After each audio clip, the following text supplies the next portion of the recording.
Boa noite a todos. Agradecemos a presença do doutor Gesser aqui, nosso psiquiatra. Vou apresentar daqui a pouco, da doutora Luri, tá, e da doutora Alessandra Sardinha, assim como a doutora Juliana Russo, que está online. Vou apresentá-los daqui a pouco. Queremos também agradecer aos nossos espectadores de hoje, né? Esperamos que esse nosso trabalho alcance muitas pessoas que têm necessidade de conhecer os direitos, né, dos autistas. Estamos com uma programação de lives, com esses temas, que é a live sobre autismo, caminhos e conexões. E nesse primeiro dia, hoje, no dia 24 de abril, nós trataremos dos direitos e inclusões de pessoas neurodivergentes. Aí temos a seguir, no dia 14 de maio, o tema autismo do diagnóstico ao tratamento. E depois, na terceira live, no dia 4 de junho, teremos tratamento medicamentoso para pacientes neurodivergentes. Quero pedir desculpa que estou um pouquinho disfônica, mas mesmo assim eu escolhi estar aqui hoje com vocês. Então, eu gostaria de apresentar os nossos palestrantes, né? Então, eu vou começar com a doutora Luri Vazaka Neder.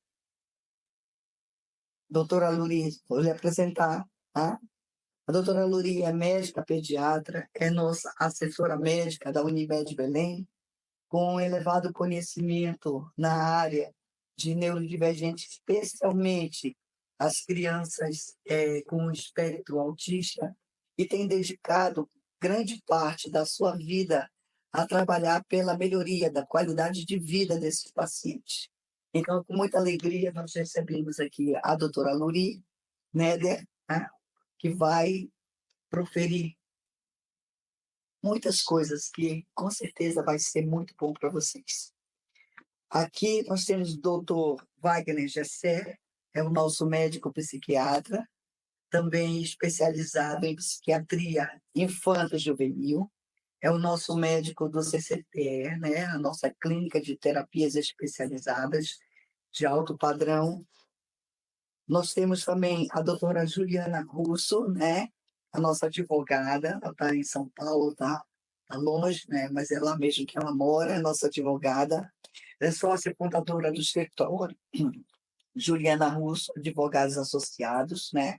É a nossa consultora, especialmente para assuntos ligados à ANS e outras questões que envolvem muito, né, os nossos usuários.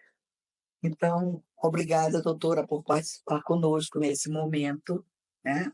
E aqui nós temos a doutora Alessandra Sardinha, né, que é a nossa assistente social do CCTE, e que sem assistentes sociais as coisas ficam meio fora da conexão, não é verdade? Então, nós contamos muito com o apoio, com a ajuda dela, tá? E vamos iniciar, então, o nosso tema de hoje, né, com o doutor Wagner Gesser. Nesse momento que nós falamos tanto de neurodivergência, né, doutor Wagner, né? Esse termo, essa palavra é uma palavra nova, né?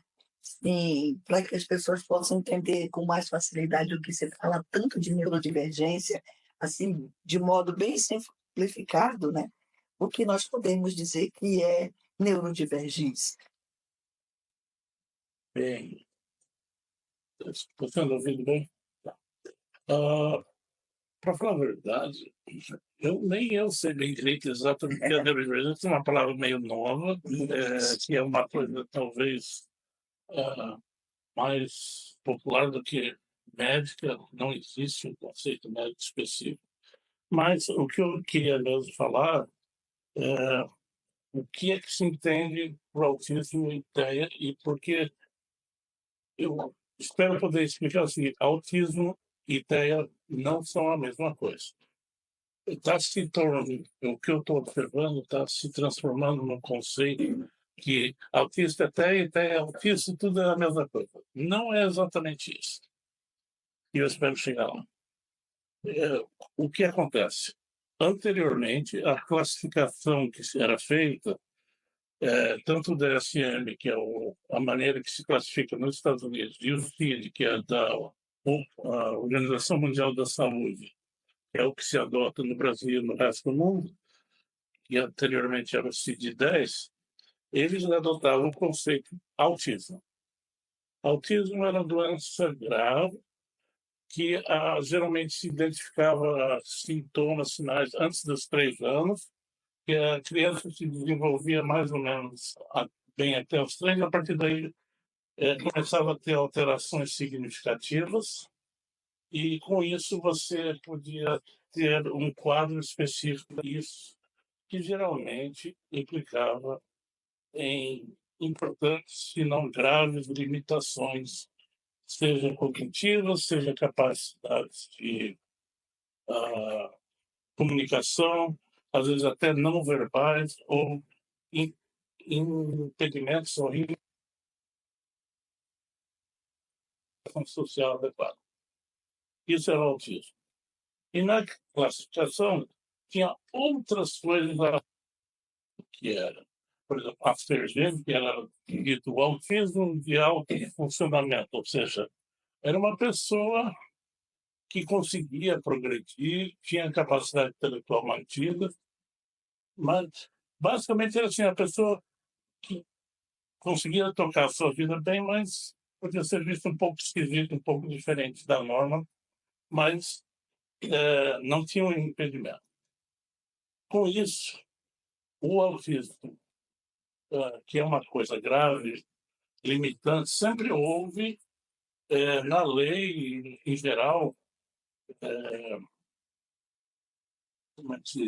auxílio, benefício.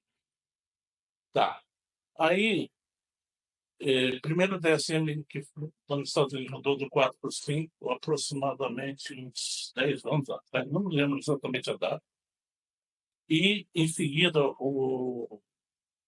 Organização Mundial da Saúde, que nos CID, na sua classificação, mudou, acompanhando o DSM, do conceito de autismo e as outras coisas, mudou para o conceito de transtorno do espectro autista, para quem tem TDAH, facilmente distraível, né? Voltando, mudou para um conceito de TEA, ou seja, transtorno do espectro autista.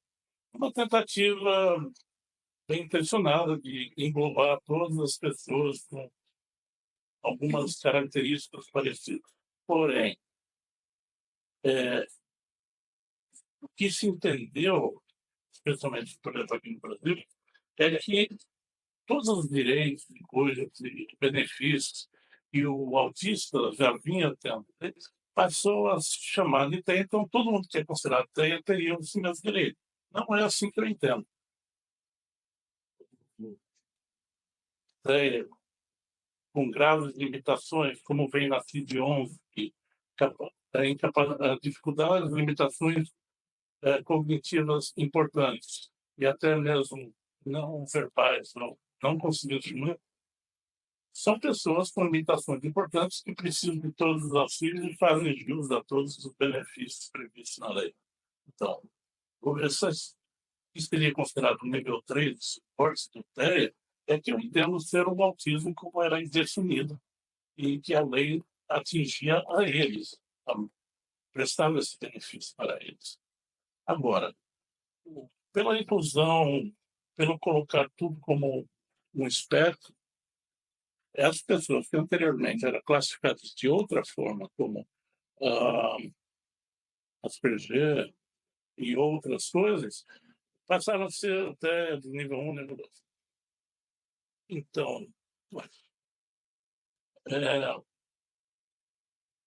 essas pessoas podem até ser classificadas, tecnicamente falando, pelos novos conceitos, como o dentro do espectro. Mas não são pessoas que têm necessariamente limitações graves como o autismo verdadeiro, vamos dizer, o autismo como era conceituado anteriormente, ou como o nível 3 de suporte. Ou seja, o nível 1 de suporte, como é a maioria das pessoas que são diagnosticadas atualmente, dentro do espectro, equivaleria ao que era antes. Em sua grande maioria, são pessoas que conseguem tocar a sua vida, construir empregos, ter até relações, ter famílias, e pode ser visto um pouco diferente, mas não são pessoas que incapazes a um ponto de precisarem de um benefício, como se, tipo um BCP, almoço, essas coisas assim. Eu acho que isso é fundamental entender, porque, infelizmente, está se criando o conceito que se é teia, tem direito a tudo que eu tinha direito anteriormente. Mas nunca foi assim.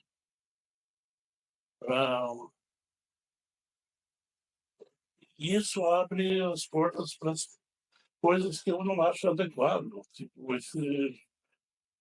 um mês ou dois apareceu alguém lá no consultório que eu sou TEA nível 1 porque eu fiz uma avaliação dele e eu vim aqui atrás de um atestado porque eu quero parar de pagar imposto no carro, coisa assim. Eu acho que isso não é adequado. Você está tirando de pessoas que realmente precisam por pessoas que não têm a mesma necessidade. Então, eu acho que é importante começar a se conceituar melhor o que era uma coisa antes, continua existindo e é até de nível de Sport 3. Mas eu entendo que o que não é a nível de Sport 3 não é a mesma necessidade, não é a mesma coisa que o resto. É mais ou menos por aí que eu queria abordar isso hoje. Não sei se ficou mais ou menos claro. Sim, sim, com certeza. E como a gente tinha falado do termo neurodivergente, exatamente porque realmente esse termo está em voga, né? Não. Então, o neurodivergente seria aquele que pensa diferente do outro, que não necessariamente seria dentro do transtorno do espectro autista, né? Aquele que se comporta diferente do que é típico, né? E é muito difícil realmente, aí somente os especialistas, né? A equipe multidisciplinar, que podem realmente classificar Doutora, dentro disso. eu acho que a última coisa que eu realmente queria salientar, eu acho que o mais importante de tudo, é que entendam, pelo menos na minha, eu posso estar equivocado, as pessoas podem discordar, mas TEA não quer dizer automaticamente autismo. Não é a mesma coisa. Existem níveis diferentes de TEA e precisa começar a ter em mente que o importante mesmo, o que era entendido como autismo no CID-10, no CID-11, é o transporte da pessoa a restrição mais grave. Acho que por isso mudaram, né, doutor? E não tem mais essa classificação de autismo, passou para dentro do espectro, né? Dentro do espectro do O transtorno. Brasil está num certo limbo até pelo menos janeiro de 27, porque em janeiro de 20 desse ano, o CID-10 era para ter sido considerado não mais aplicável e passar a ser obrigatório o CID-11. Uhum. Por motivos, a redação adiou para janeiro de 27, e até lá o CID-11 continua sendo válido, o CID-10 continua sendo válido, ao mesmo tempo que o CID-11 também está valendo. Então, Conflito, tem que né? começar a se preparar para o CID-11, que é o que vai ser a norma legal, e então não fala em autismo, fala em ideia, de diferentes níveis. Exatamente, é como se tivesse abolido este termo, né? E passado tudo para dentro do transtorno do espectro autista. Ok, obrigada, doutor. Agora eu me lembrei de mais uma última coisa relevante. Tanto no CID-10, no CID-11, tanto no DSM-4 como no DSM-5, existem lá, para se classificar como autismo, tem que encaixar nesse. E no último, por fim, lá, dependendo do CDSM, muda um pouquinho as palavras, mas é basicamente contanto que os sintomas não sejam melhor explicados por outra patologia como paralisia cerebral, hipóxia, ou seja, isso é outro detalhe. aparece menos, mas é relativamente importante, e qualquer coisa não quer dizer automaticamente que é TEA. Tem outras coisas a serem consideradas que podem excluir o diagnóstico de TEA. Tá, então, resumindo aqui, para que os nossos usuários, né, que não estão familiarizados com as siglas, né, quando o doutor fala de CID, ele está falando de Código Internacional de Doenças, versão 10, versão 11, né, e assim por diante. Então, vamos falar agora sobre os direitos da pessoa com autismo, né? Então, doutora Juliana, a senhora está aí com a gente. Eu queria fazer umas perguntas aqui para você poder esclarecer para os nossos espectadores, né? Então, vamos começar. Quais são os principais direitos garantidos por lei às pessoas com autismo? Bem, boa noite a todos, né? Boa noite, doutores. Então, assim, eu costumo falar, né, que as pessoas com transtorno do espectro autista, eles têm os seus direitos garantidos por uma série de normas, né? Então, a gente vem com camadas de direitos. Então, isso tudo começa na Constituição, como direitos da pessoa humana, né, os direitos fundamentais. E aí, se o autista ele é criança, adolescente ou idoso, ele terá os direitos também específicos da sua faixa etária, conforme o Estatuto da Criança, né, e do Adolescente, ou o Estatuto do Idoso. É sempre bom lembrar, né, que o Estatuto da Criança fala da questão do direito à vida também, a questão da criança ou do adolescente opinar, né, sobre os assuntos atinentes a ela mesma, na medida da sua capacidade, sobre o convívio familiar, né, sobre a importância dela ser criada dentro do convívio familiar, e também o acesso à escola, né? Que todas as crianças e adolescentes devem ir para a escola. No caso do idoso também, o acesso ao trabalho, a não discriminação pelo trabalho, as políticas públicas, né? Que devem ser prioritárias, aí a gente começa a ter super prioridades, né? Super direitos, tanto para os idosos quanto para as crianças, e isso vai se somando ali nessa cascata que a gente está falando de direitos. E então vem os direitos da pessoa com deficiência, que é da lei, né, brasileira de inclusão, que trata da lei das pessoas com deficiência. E aí essa lei alarga grandemente os direitos. E, posteriormente a essa lei, a gente tem o grande marco, né, que é a Lei Berenice Piana, que institui, então, a Política Nacional de Proteção, né, dos Direitos da Pessoa com transtorno do espectro autista. E essa lei, ela reconhece expressamente o autismo como deficiência para todos os efeitos legais. Então, na prática, né, o que a pessoa autista tem de direito? Então, toda essa cascata que vem desde a Constituição, a sua condição como criança, a sua condição como idoso, a sua condição como pessoa com deficiência legalmente reconhecida, e os direitos, então, que a Lei Berenice Piana trouxe. Então, nós vamos ver alguns direitos, né, que a gente fala, que eles não são, assim, específicos para o autista, mas por essa qualidade, né, por essa equiparação, por esse reconhecimento de ser uma pessoa com deficiência, ela acaba tendo aí os mesmos direitos de pessoas com deficiência, e isso alarga grandemente os seus direitos.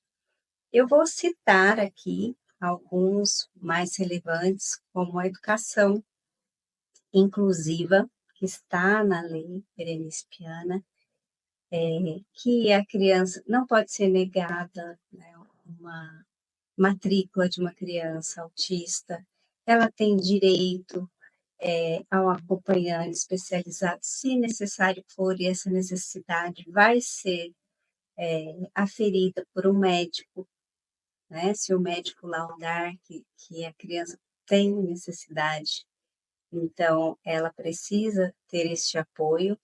E a escola, se for pública, então a mãe tem que entrar em contato com a delegacia de ensino para solicitar esse acompanhante. Em alguns locais é diretamente na escola. Se for escola privada, a escola não pode cobrar mais por isso, né? Porque seria um ato discriminatório. No campo da saúde também, a lei Berenice Piana traz relevantes direitos. Como já tinham direitos à prioridade pela lei de inclusão, que é a lei das pessoas com deficiência, então a prioridade no atendimento, mas com a lei Berenice Piana, outros direitos foram trazidos, que é a saúde com tratamento multiprofissional e contínuo, isso no SUS, né? E também, se for beneficiário de plano de saúde, no SUS, o acesso a medicamentos gratuitos, o acesso ao diagnóstico precoce,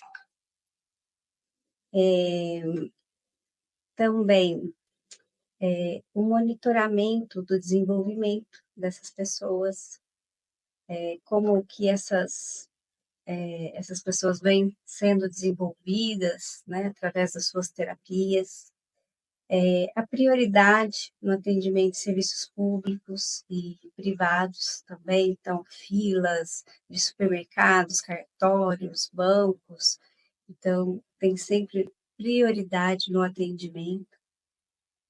É interessante fazer um parênteses aqui também, porque a gente fala de direitos e a gente tem que ver a outra moeda também dos deveres, então, se há um direito, qual que é o dever de quem, né? Então, a gente tem que sempre lembrar da cadeia daqueles que devem prestar o atendimento, devem prestar essa assistência, que é sempre Estado, sociedade e família, né? Então, e também o conceito da própria deficiência, que eu acho muito interessante, ela está sempre também sendo trabalhada e forjada, que é a questão de que a deficiência, ela não é algo individual, e sim algo que está no meio externo, né, e nas atitudes. Então, se o meio ele pode tornar a pessoa sem condições de exercer suas atividades básicas ou mesmo de ter autonomia.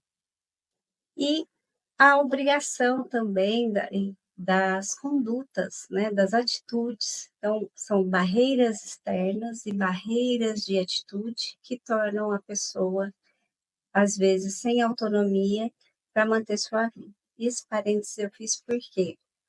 Porque então cabe ao Estado, né, cabe à sociedade e à família também retirar essas barreiras.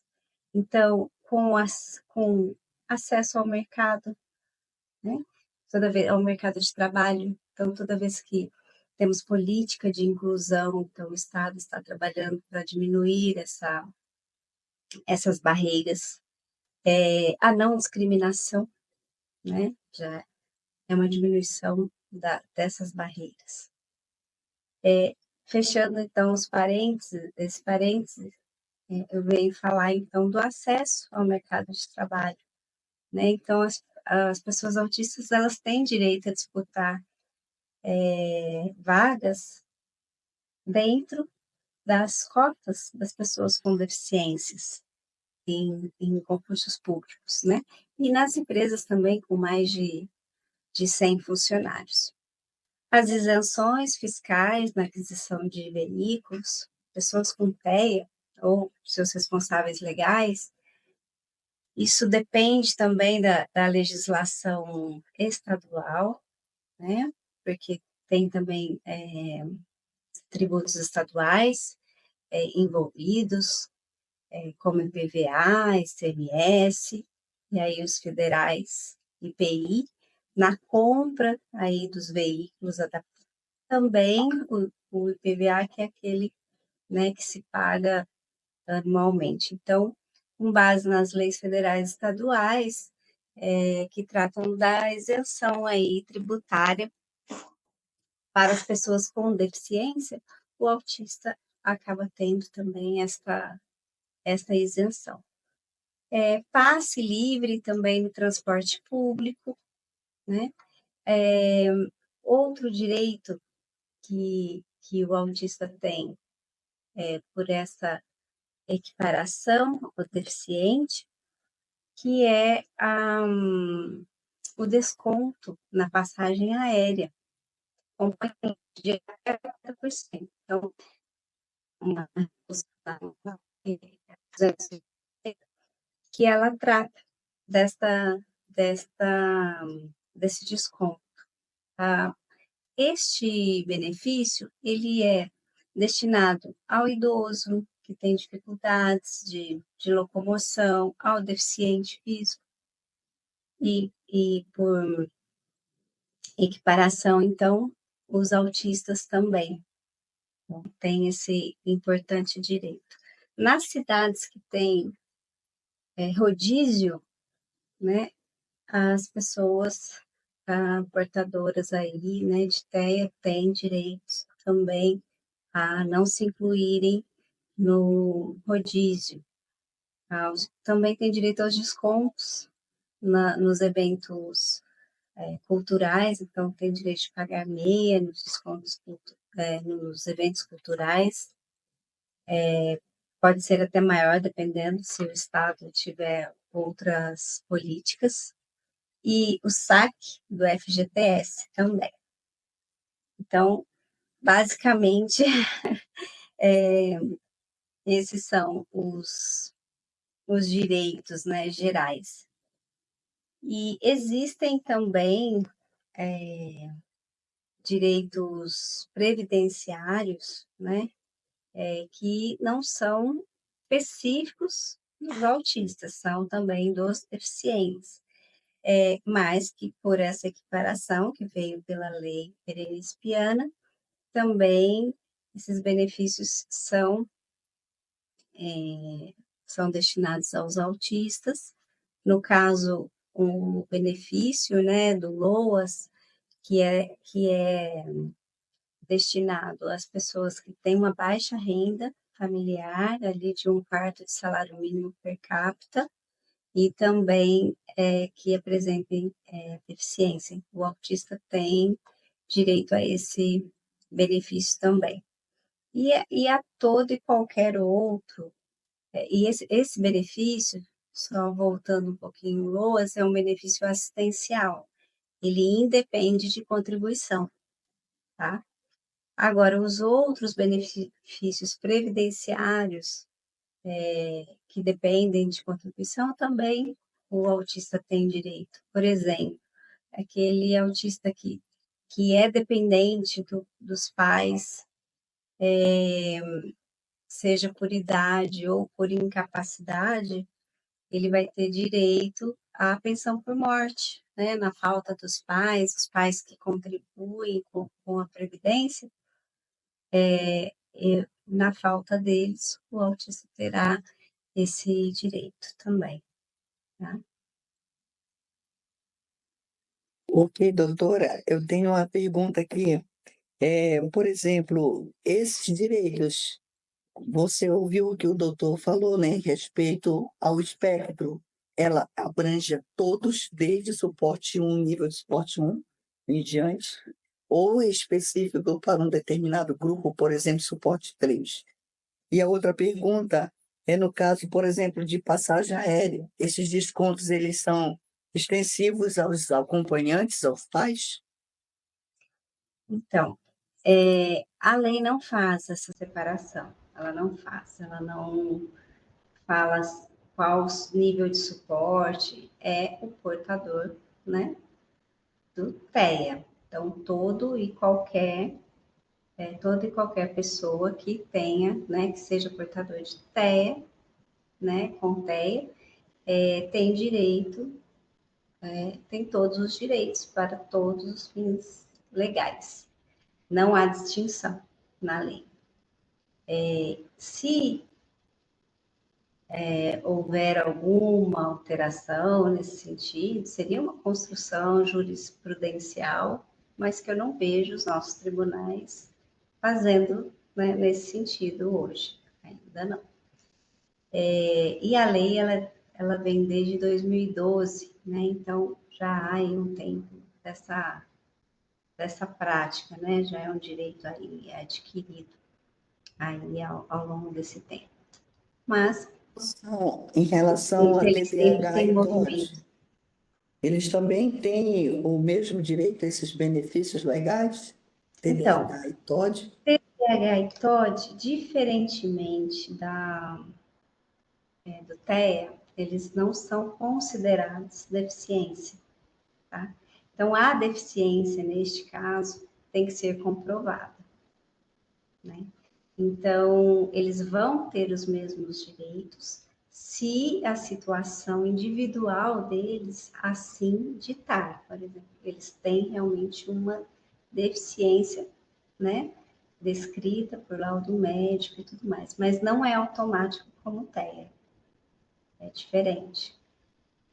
Em relação à Doutora, passagem, que a doutora perguntou, se o desconto é justamente para o acompanhante, tá?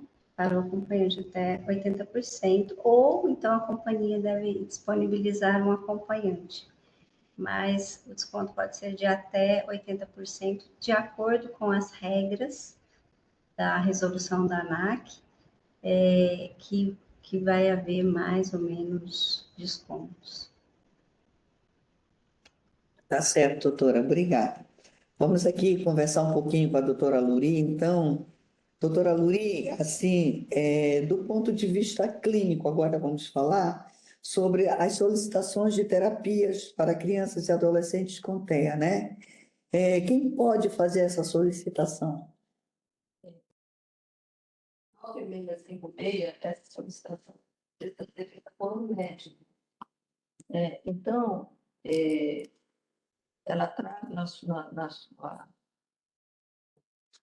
descrição, desde que a solicitação seja feita por um médico e esteja, né, previsto no rol da INF, a operadora deverá custear. Aí eu gostaria de voltar um pouquinho atrás, né, para falar um pouco como as coisas acontecem. A partir de 2017, pela Lei 13.438, se tornou obrigatória a aplicação de testes de rastreio para crianças de 18 a 30 meses, para tentar identificar se não existe algum risco, né, dessa criança de apresentar alguma alteração de neurofuncional, né, alteração do neurodesenvolvimento. E quem faz isso, né, com certeza é o pediatra, na sua consulta de rotina. Algumas vezes, o médico de família e comunidade também.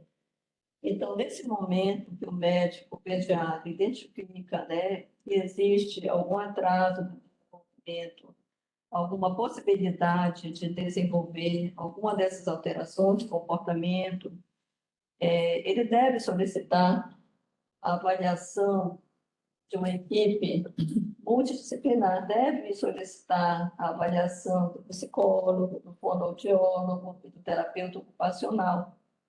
E, com a ajuda desses terapeutas, é possível, sim, o pediatra fechar o diagnóstico da criança autista, ou até mesmo, se houver muitas deficiências, o próprio pediatra já consegue fazer esse diagnóstico. E isso é muito importante porque se criou um mito de que só quem pode fazer solicitação de terapias são os neuropediatras ou os neurologistas, e isso tem criado uma série de problemas, né, dentro dessas necessidades, porque o que importa não é tanto o diagnóstico, se é autista ou não é autista, o mais importante, quanto mais cedo se detectar que há um atraso no desenvolvimento, é isso que importa, né? Para que a criança seja avaliada, seja estimulada também, porque muitas vezes é por falta de estímulos, às vezes que essa criança não está tendo um desenvolvimento, né, da maneira mais adequada, e a partir daí, né, fazer essa avaliação e depois fechar o diagnóstico para, em seguida, né, esses profissionais que fazem a avaliação, eles devem elaborar um relatório de avaliação e um plano terapêutico singular, ou seja, um plano terapêutico individualizado. E com esse plano, eles devem retornar com o seu pediatra ou com o neurologista para, a partir daí, ser feitas as solicitações. O que eu gostaria de desmistificar aqui também é que nós estamos tendo um problema enorme, porque quando chegaram, né, essas terapias para que a operadora pudesse custear, não se tinha claramente todas essas informações. E, de um certo momento para cá, tem sido uma sobrecarga enorme atrás de neuropediatra, e o Brasil todo tem carência de neuropediatra, não só o Brasil, como. E, pensando nisso, a operadora, há mais de 3 anos, fez cursos, né, preparou pediatras para que eles estivessem prontos para fazer esse acompanhamento. Então, na Unimed Belém, nós já temos em torno de 60 pediatras que foram treinados, né, para que pudessem ajudar nesse diagnóstico. E com esse plano terapêutico, ele torna possível tanto o pediatra, como o neurologista, como o psiquiatra, eles possam, sim, né, fazer as solicitações. O que não pode, por exemplo, é uma solicitação feita por outro profissional. Um odontólogo, por exemplo, nesse caso não deveria, ou mesmo um fisioterapeuta, ou fono, ou psicólogo, sempre deverá ser acompanhado de uma solicitação médica para que a operadora, né, possa autorizar essas terapias. Não sei se eu me fiz clara. Sim, então, muitas crianças que estão aí na fila esperando o neuropediatra, né? Porque realmente demora a consulta, porque temos pouquíssimos. Na verdade, poderiam estar fluindo melhor se o próprio pediatra encaminhasse para as equipes multidisciplinares e depois, com esse resultado, eles pudessem fechar o diagnóstico e encaminhar as crianças para a terapia. Então, isso é uma excelente dica aí aos nossos usuários que estão aí, por acaso, na fila esperando consulta com o neuropediatra, né? Nós vamos atender, mas a fila realmente está muito grande. Quem sabe, se é por causa, se você está na fila, por causa de suspeita do transtorno do espectro autista, vamos sair da fila, né? Procurar o pediatra que ele possa encaminhar para a equipe multidisciplinar, fazer o plano terapêutico singular, fechar o diagnóstico e iniciar a terapia, né? Mas, doutora Luri, aí nós temos uma outra situação que estamos nos deparando atualmente, né? É sobre o acompanhamento do acompanhante terapêutico, né? Então, algumas crianças têm necessidade desse acompanhante terapêutico, e aí eu queria saber como é que está essa situação para acompanhamento nas escolas? Como é que as famílias devem proceder? Quem é que tem a obrigação de bancar esse acompanhamento terapêutico? Pergunta muito importante, porque a operadora de saúde ela é obrigada a prestar assistência com profissionais da área de saúde, e não da educação. Então, também é outra confusão que a gente vê que está acontecendo, e tem muitas solicitações médicas discriminando o número de sessões, de terapias, e colocando como se fosse obrigatoriedade da operadora. Então, há uma diferença entre atendente terapêutico e assistente de educação especial. Então, o que a doutora Juliana falou antes, né, a Lei Beneficiana, o Estatuto da Criança e do Adolescente, a Lei de Inclusão Social, né, todos eles vêm falando nessa garantia das crianças com TEA, do assistente de ensino de educação especial, assistente de educação especial, que geralmente até deveria funcionar no contraturno e que todas as escolas têm a obrigação de fornecer esse assistente. Para que isso aconteça, né, como a doutora Juliana falou, a escola não pode impedir a matrícula. Não existe cota para pessoas com deficiência. Também a escola não pode exigir esse laudo para dizer que a criança tem deficiência. Para a matrícula não pode, porque isso caracteriza um embarreiramento, né? Uma dificuldade. Então, para a matrícula não tem que ser solicitado nenhum tipo de laudo. Inclusive, esse plano terapêutico, quem fornece o plano individual da escola, o plano de educação individual, quem fornece é a escola que tem psicopedagogo, né, da área da educação, que deve fazer a avaliação e elaborar um plano que vai ser realizado na escola. E o assistente terapêutico, que hoje está sendo obrigado por algumas até judicializações, né, isso é um entendimento errado, e que não deveria ser assim. Então, depois que a criança já está matriculada, aí sim, né, pode-se pegar esse laudo onde diga que a criança tem o autismo e solicitar na escola esse assistente de educação especial. Isso é garantido, e se a escola não fornecer, isso o responsável legal pela criança pode sim buscar esse direito. Ok, então, acompanhante terapêutico, a criança tem direito, é responsabilidade da escola e não Assistente de educação especial. assistente de educação O especial. atendente terapêutico, né, que é quem acompanha, às vezes, a criança nas terapias, mas tem que ser dentro do ambiente clínico, Clínicos, dentro na escola. entendeu? Da escola, no domicílio. A operadora não é obrigada a custear, né? Não diria que não tem necessidade, pode ter necessidade até na escola ou em casa, mas não é obrigatoriedade da operadora. Entendeu a diferença? Sim, obrigada, doutora. Então, vamos conversar com a doutora Alessandra agora, né? A nossa assistente social. E outros direitos, doutora Alessandra? Por exemplo, desconto de energia elétrica, né? Como é que eles podem conseguir isso? Qual é o caminho, qual é o processo para que eles possam conseguir esse benefício? Boa noite a todos. Dentro dessa cascata, né, que a doutora Juliana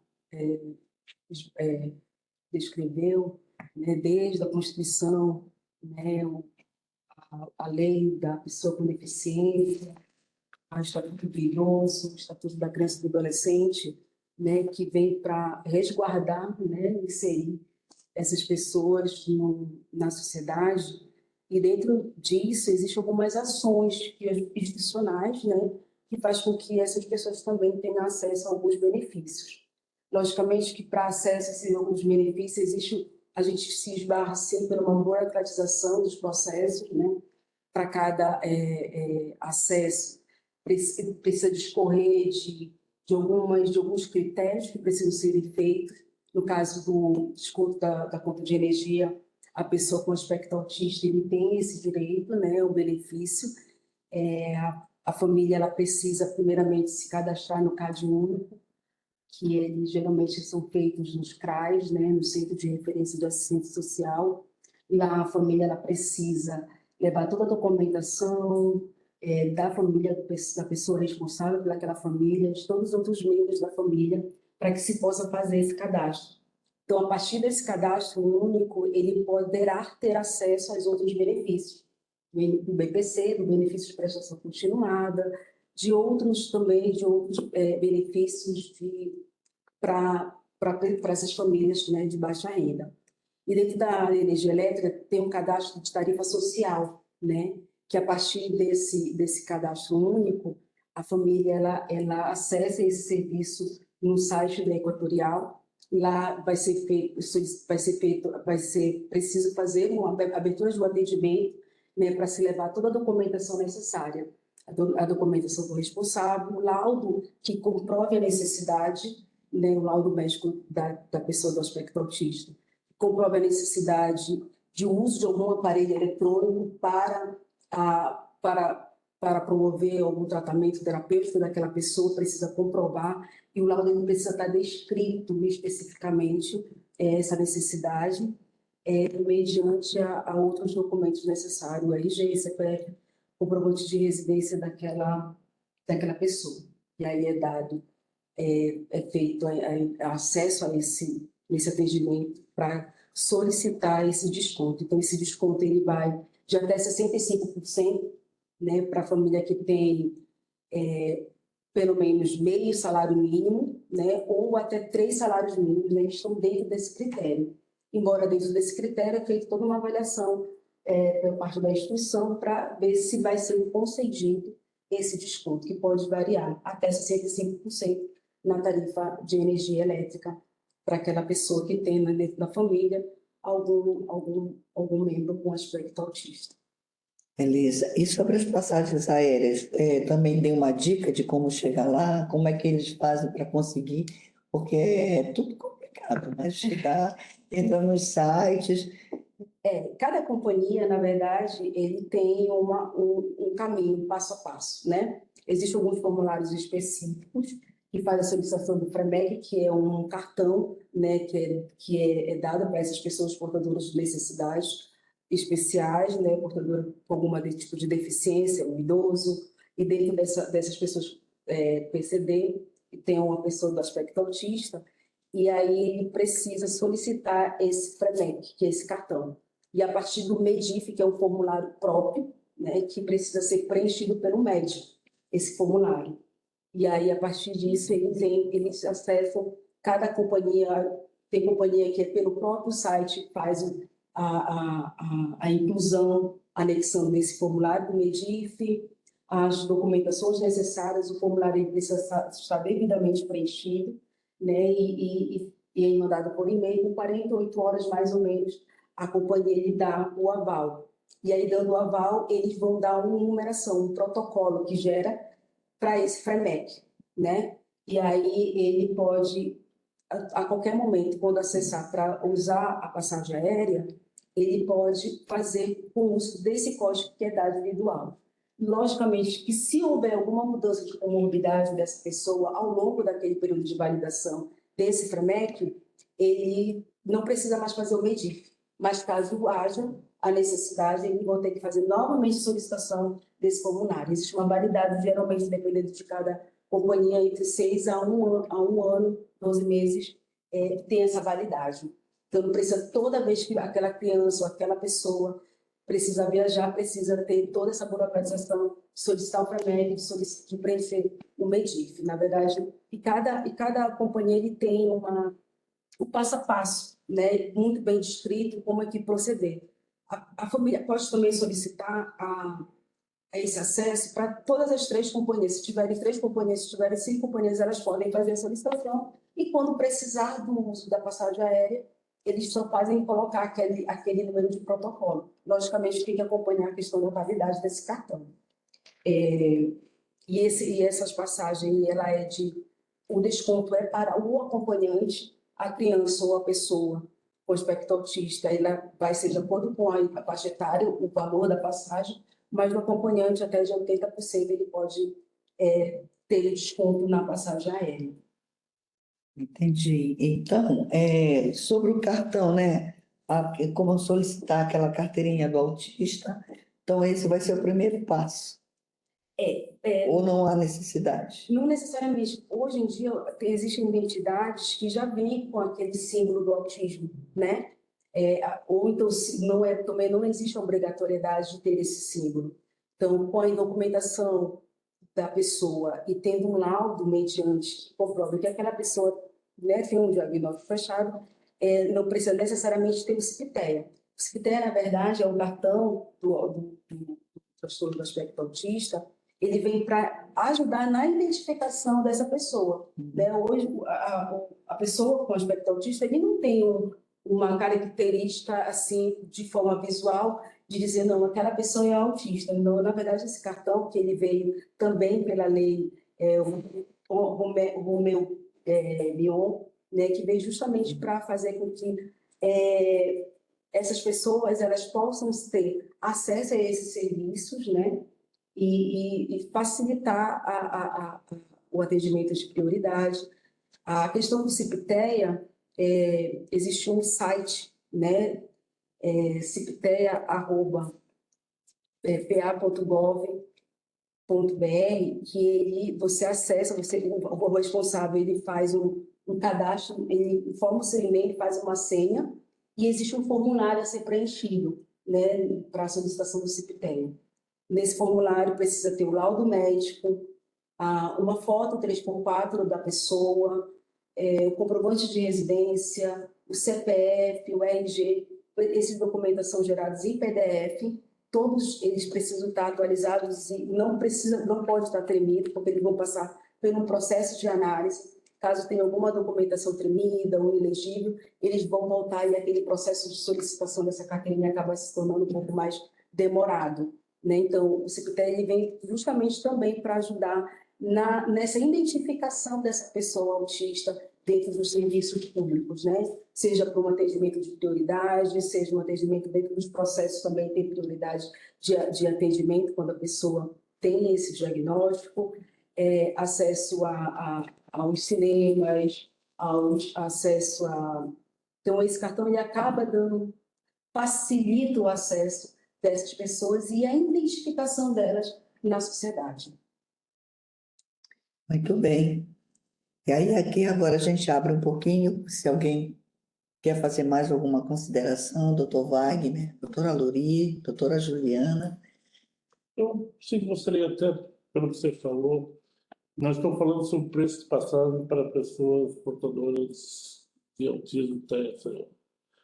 Porque, por coincidência, hoje fui pedido para mim preencher um medif para o paciente que tinha o diagnóstico e que era para o acompanhante.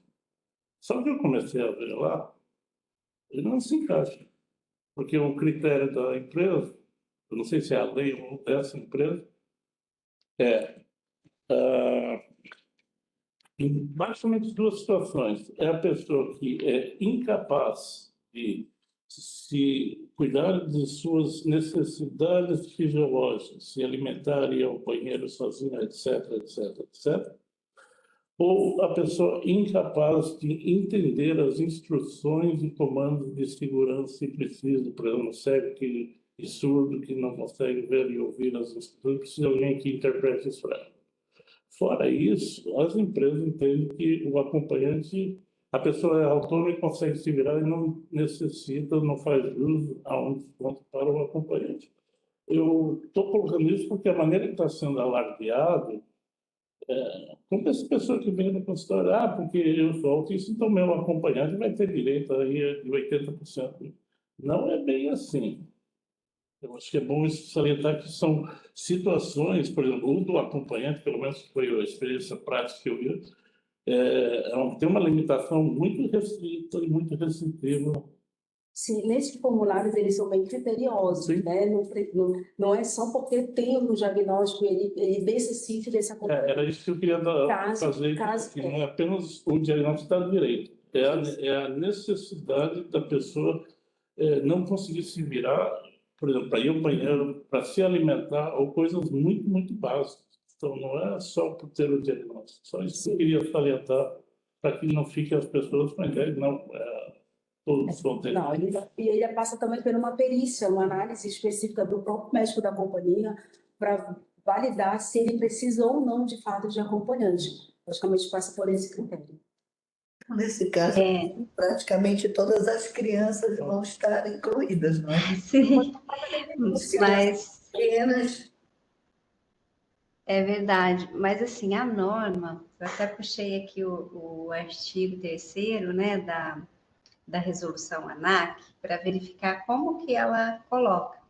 E ela estabelece, então, que a resolução 280 de 2013, que ela coloca o seguinte, que entende-se por PNAE, pessoa com deficiência, e aí se inclui pessoa com idade igual ou superior a 60 anos, gestante, lactante, pessoa acompanhada por criança de colo, pessoa com mobilidade reduzida ou qualquer pessoa que, por alguma condição específica, tenha limitação na sua autonomia como passageiro. Então, entendo que talvez limitar apenas a pessoa que não consiga ir ao banheiro sozinha ou não consiga somente escutar as instruções de segurança pode estar aí diminuindo o espectro aqui deste artigo, né? Então, porque ele fala que qualquer condição específica, né? Qualquer condição específica que limite a autonomia. Então, se a pessoa não consegue ser autônoma, né? Durante a viagem, não consegue se orientar por algum motivo, ela faz jus, né? Segundo a ANAC. Então, é bom observar, porque às vezes a companhia pode colocar, né, apenas poucas pessoas, né, enquanto que a resolução é um pouquinho mais ampla. Não é tão ampla como o doutor falou, mas como o pessoal está interpretando, mas também não é tão restrita. É importante a gente saber, até porque, assim, para algumas pessoas, um médico escrever um laudo, ou dizer alguma coisa que ele está querendo, que ele está anunciando, parece assim uma coisa simples e básica, né? Mas a gente tem que lembrar que nós temos que ter responsabilidade ética e nós não podemos colocar no laudo médico aquilo que não existe, aquilo que não é verdade, até porque nós podemos ser penalizados por isso e temos até o risco de perder o nosso CRM, não é verdade? Então, é uma coisa assim, o doutor falou, que às vezes não se encaixa, e você vai dizer assim, olha, mas ele não se encaixa, como eu vou fazer uma coisa que não se encaixa, né? Então, é uma coisa difícil entre o que a pessoa quer e o que realmente é possível fazer. Mas dentro do que for possível, faremos. Faremos. Isso que é verdade. Dentro do que for possível, né, doutor? Faremos. Então, nós agradecemos a todos, agradecemos a audiência, agradecemos a doutora Juliana Russo, doutora Luri, doutor Wagner e a Alessandra. Encerramos agora a nossa live e convido a todos para o dia 14 de maio. Nós teremos um novo encontro Autismo do Diagnóstico ao Tratamento. E contamos com a presença de todos e agradecemos. Muito boa noite.